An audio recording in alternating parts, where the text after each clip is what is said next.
speech, I would like to have a quick survey first. Does anyone here like to read or listen to children's stories when you are little? Please raise your hand and let me know.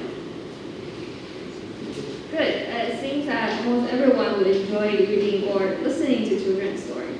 But however, is there anyone that still occasionally read those children's books? Just nod or shake your head.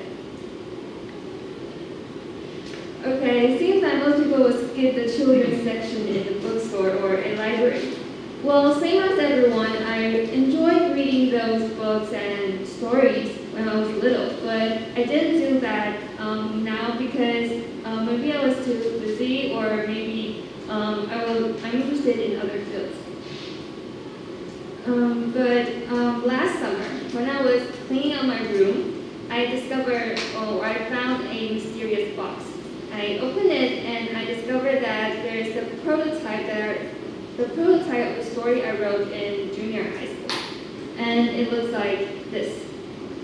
In fact, I totally forget about this because it's almost like 10 years ago. So I took it out and reviewed the stories. And this is the prototype and some pages of the story or the book I wrote with my classmates. And my classmate is responsible for drawing the pictures, and I'm responsible for writing the stories. This story, the title of this story is called "Oops, I Misunderstand You." And as you can see in this photo, that it tells about a boy and a girl who accidentally became small, and then they enter in the world of insects. And after this journey, they have found a way to get along well with insects which they hated or even disliked them before. And despite this story, I have also wrote another story called My Name.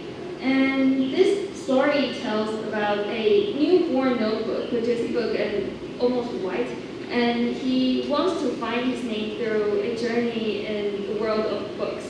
And eventually he found his name as The Adventure. And as you can see in these pages, that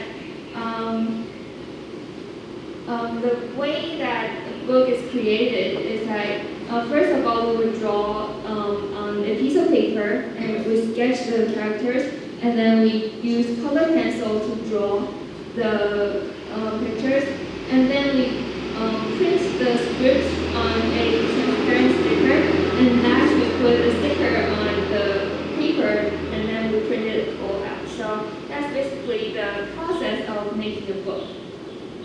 And also, it may sound childish or very imaginary or fantasy when the stories are about insects and people being small or those who talk, etc. However, when I was writing those books, I think that by using imaginary characters, I could help children to better know this world and also cultivate empathy in this world. And so I just reviewed those stories and recalled many memories of the time when I wrote this book.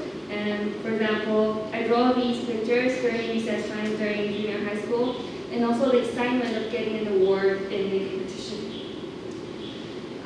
When I was reading those stories again, I found there's one thing in common when I was examining all the stories, and that thing is exploration.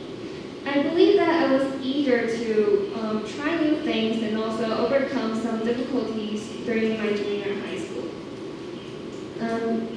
After considering that, I think it somewhat corresponds to what I'm facing now. During college, we keep trying new things and handling all sorts of problems. Though we don't know where it leads, don't know where we would arrive at eventually or what we get in the end. I believe that those things would lead me to somewhere, and it will lead me to somewhere I expected. And I think it's just like Steve Jobs said, you can't connect the dots looking forward, you can only connect them looking backwards. So you have to trust that dots will somehow connect in your future. And after realizing this coincidence, I discovered another thing. which hits me, and that is, wow, a children's story is not only for children.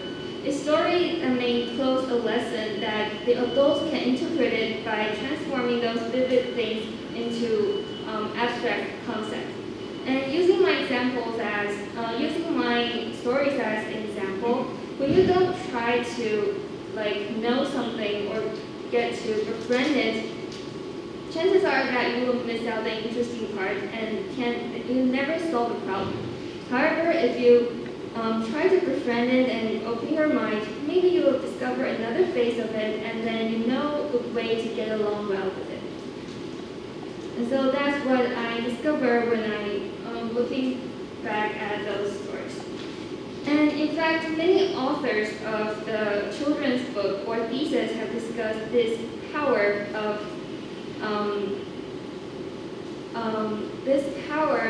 the children's book. And according to Catherine Rundell here, she is the prize winner of Waterstone Prize for Children's Fiction. She said that the best children's fiction helps us refine things we may not even know we have lost, taking us back to a time when new discoveries came daily and when the world was colossal, before the imagination was trimmed and neatened. And another blog writer and also a journalist called Gramity, and she once stated that children's books help us revisit simplicity. Tough subjects can be transformed into or handled into a way that is beautiful and can create long-lasting memories. And I think a good example to illustrate this is by the book The Little Prince. And I believe that many of you have known this book, The Little Prince, before. And is there anyone can understand this story the first time you read? Just nod your shake your head. No, right? Me neither. I can't really understand what the story is telling me. Well, the storyline is pretty simple. This little prince traveled to many planets, and in the end, he traveled back to his own planet. However, there's something details that we may miss when we're little. First, why the little prince? What's the rose mean to the little prince? And why did little prince finally came back to his own planet while when he has traveled all around the world? And actually, Little Prince, the choices that Little Prince faced are the same as the choices in our real life. So by reading it multiple times, it may give you different perspectives on your life and also what you are facing, the difficulties right now. Despite these children's stories, I believe that another way for the authors to transform or to convey their message is through movies. And this one, I watched Spirited Away last week during the spring break. And when I was little, I thought the story was really captivating and also the music is brilliant too.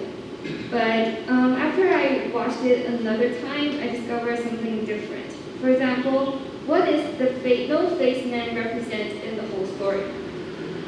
And second is, why the author would like to turn the girl's parents into pigs instead of other animals? And third, why did the boy tell the girl not to look back when passing the tunnel after she passed the tunnel? And so, by watching it again, I have another perspectives, and also it can help me think and face some difficulties in my life. So if you feel your life is stuck or you want to keep your mind fresh, why not just grab a classical children's book or a movie to watch?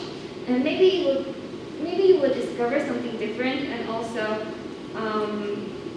boost yourself up when you are facing the difficulties. And these are the books I recommended for you. Maybe you could watch or read after your midterm. Yeah, so wish you all a wonderful day. Thank you.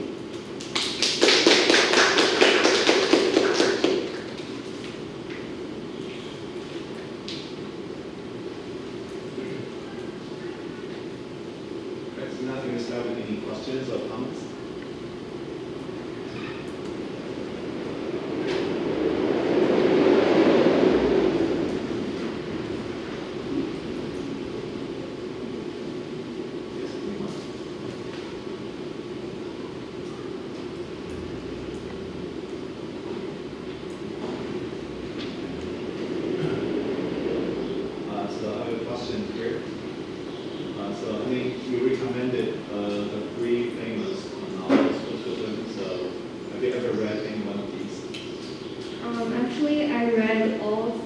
But for the Alice in Wonderland, I know the story, but not exactly the version in this.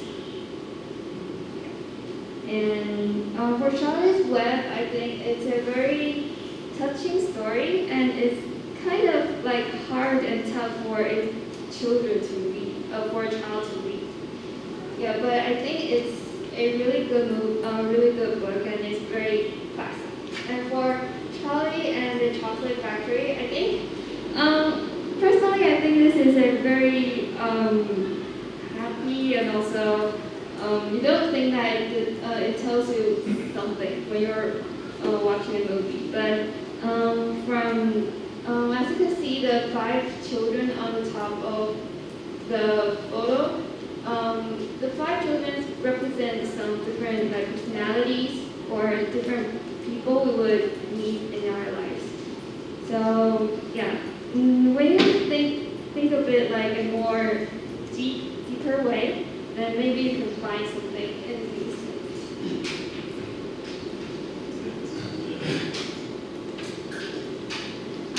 I wonder that the stories of Gong Qi is his work count in the categories of children's story? Because there are many teenagers or adults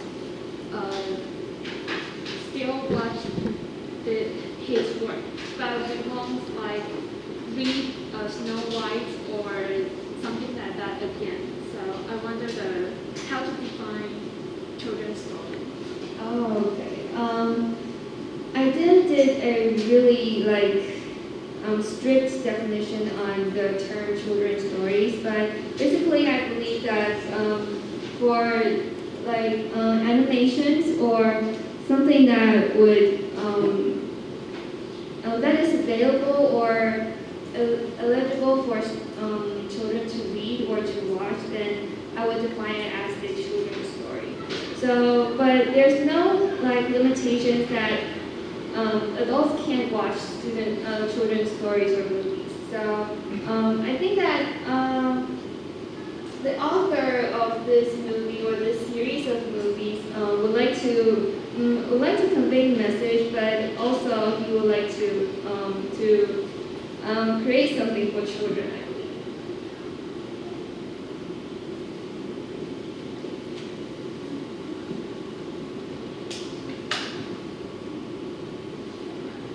Among all these children's stories, which one is your favorite and why? You mean all those movies? I really like this one because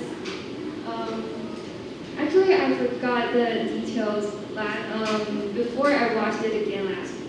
And after I watched it again, and I believe that there are many details, and I could see how the author would try to convey, and all those some details that could help me think of something in another way. So I really like this movie, and also I really like the music of it.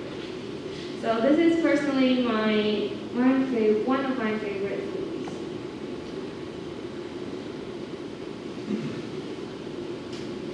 Good. Any others?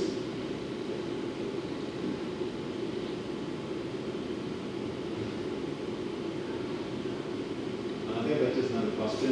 I think many children's books will try to present the world by maybe just beautifying it. So do you think it's a good approach that sometimes we make the world seem a lot better than it truly is for children? Do you think this will maybe mislead the children? Yes, I believe so, but I think everyone here believes that the world is not that beautiful and not that good.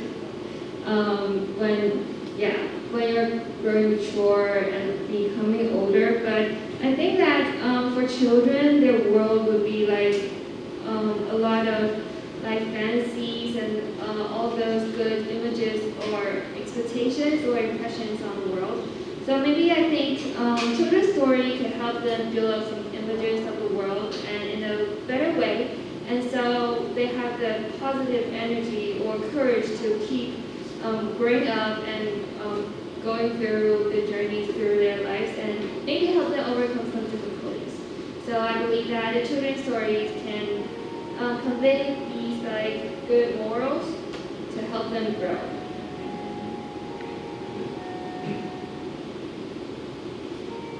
Okay, so thank you very much.